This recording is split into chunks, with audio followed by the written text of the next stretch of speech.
வணக்கம். நான் உங்கள் பாசமிகு பத்திரிகையாளர் ஜெயமணி.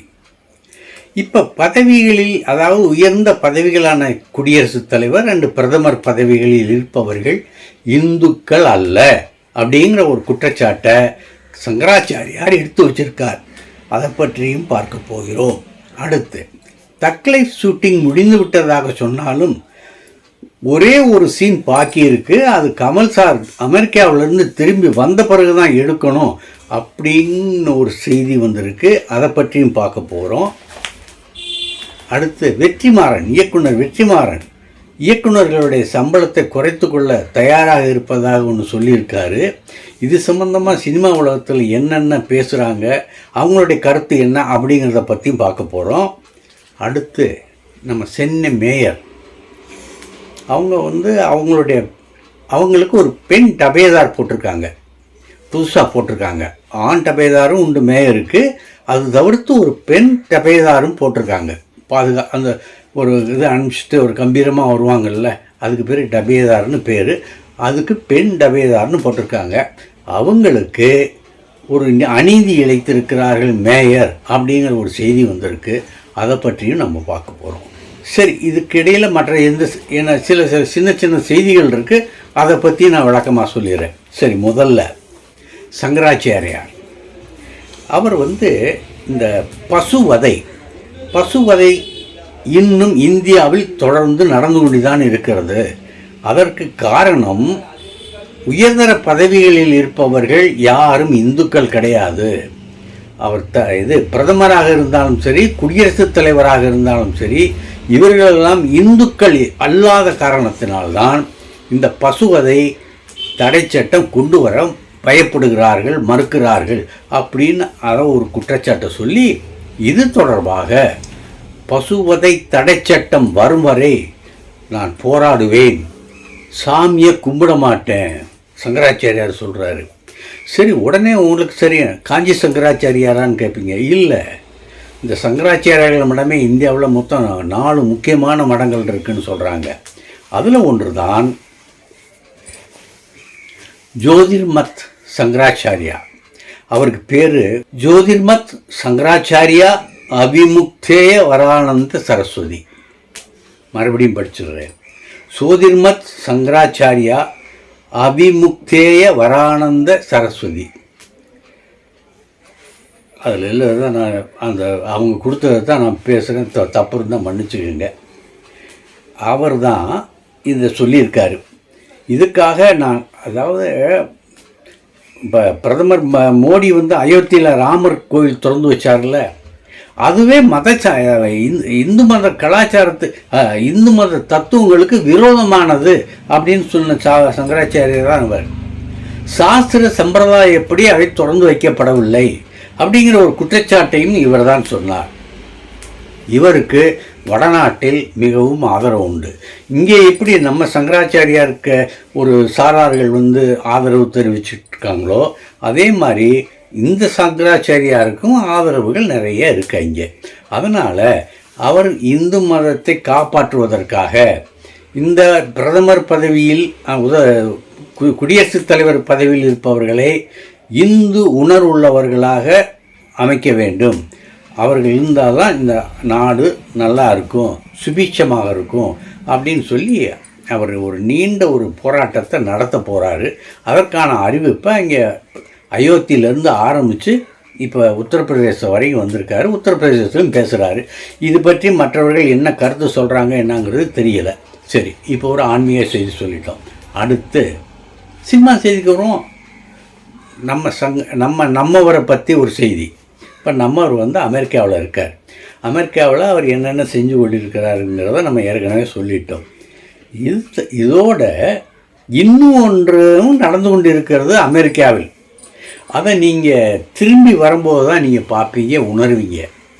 இதற்காகத்தான் திரிசாவுடனான ஒரு டான்ஸ் சாங் பாடல் காட்சி படமாக்காமல் நிறுத்தி வைக்கப்பட்டிருக்கிறது. கமல் திரும்பி வந்தவுடனே அந்த ஷூட் நடக்கும். ஏன்னா இப்போ அவர் தாடி இதெல்லாம் இருக்கார்ல, அந்த தாடி இதெல்லாமே அழகிய வாலிபனாக, பார்ப்பவர்கள் மயங்கும் ஒரு அழகனாக அவர் திரும்பி வர்றாரு. அதனால் அவரையும் சிறிதாமைத்து படம் எடுக்க வேண்டும், பாடல் காட்சியை முடிக்க வேண்டும் என்று டைரக்டர் மணிரத்னம் விரும்பி இருக்கிறார். அதன்படி அந்த காட்சி படமாக்கப்படும். இந்த செய்தியை நான் உங்களுக்கு முதல்ல சொல்லிடுறேன். அடுத்து டைரக்டர் வெற்றிமாறன் அவர் என்ன சொல்லியிருக்காருன்னா, இப்போ இந்த ஓடிடிலாம் வருது.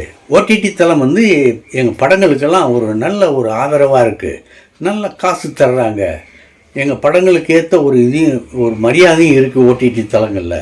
ஆனால் அவங்களும் இப்போ டிமாண்ட் பண்ண ஆரம்பிச்சிட்டாங்க. என்னென்னா இந்த ஓடிடிக்கு வரணும்னா அவங்களுக்கு ரிச்சாக எடுக்கணும், பெருசாக எடுக்கணும் அப்படின்னு சொல்லி அவங்களும் கட்டளை போட ஆரம்பிச்சிருக்காங்க. அதே நேரத்தில் தமிழ் பட தயாரிப்பு உலகத்தில் அதிகமாக சம்பளம் வாங்குகிறாங்க டைரக்டர்கள். அவங்க சம்பளத்தை குறைக்கணும், ப்ரொடக்ஷன் காஸ்ட்டை குறைக்கணும், பட்ஜெட்டை குறைக்கணும் அப்படின்னு தமிழ் தயாரிப்பாளர்கள் சங்கத்துலேயும் ஒரு கோரிக்கை வச்சுருக்காங்க. இப்படி ரெண்டு முரண்பட்ட ஒரு இது இருக்குது. ஆனால் நான் சொல்லிக்கிறேன், என்னை பொறுத்த மட்டும் நான் சம்பளம் குறைவாக வாங்குறதுக்கு சம்மதிக்கிறேன். 30% ஒரு 40% வரைக்கும் நான் சம்பளத்தை குறைச்சி வாங்கிக்கிறேன்.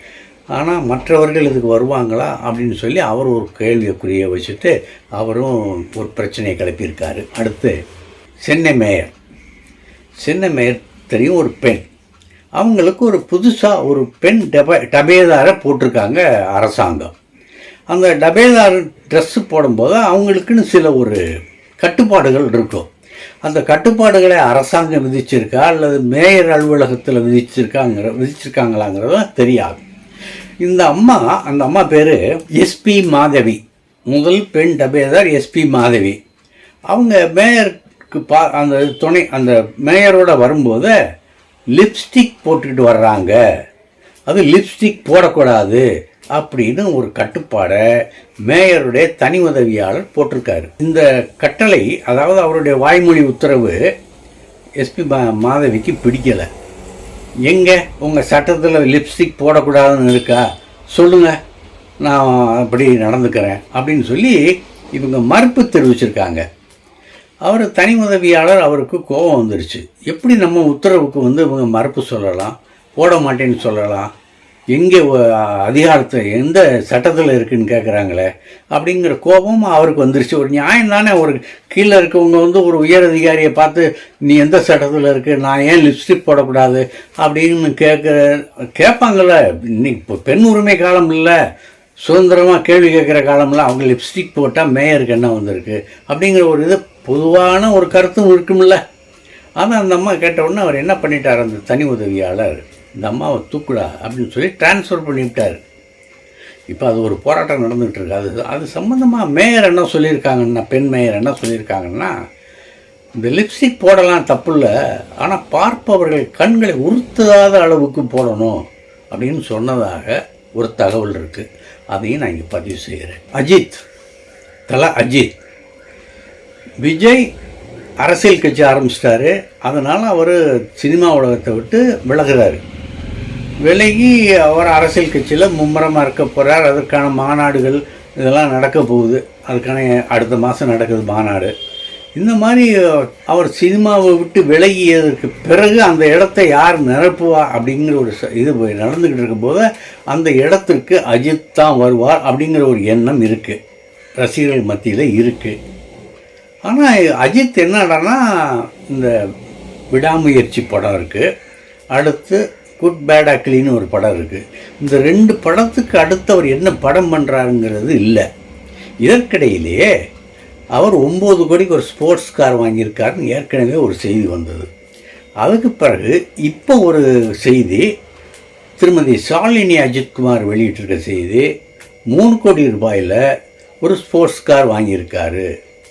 சரி, இவர் 2 ஸ்போர்ட்ஸ் கார் வாங்கியிருக்கிறாரு, இதுக்கு என்ன காரணம் அப்படின்னு சொன்னால், அந்த எக்ஸ் வலை தளம் இருக்கு இல்லையா, அதில் ஒரு பதிவை ஒரு கம்பெனி போட்டிருக்கு.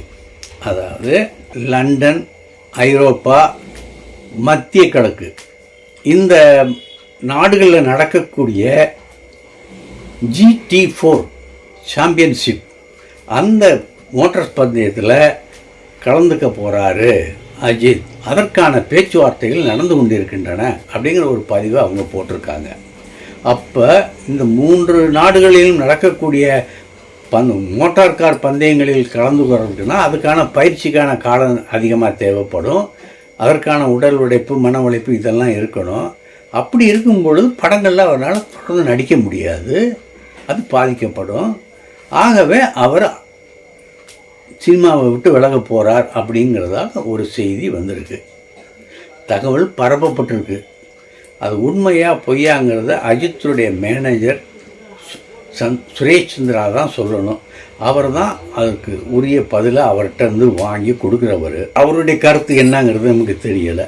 சரி, அடுத்து நம்ம கார்த்திக் லட்டு விவகாரம் தொடர்பாக கார்த்திக் சொன்னது நியாயமா?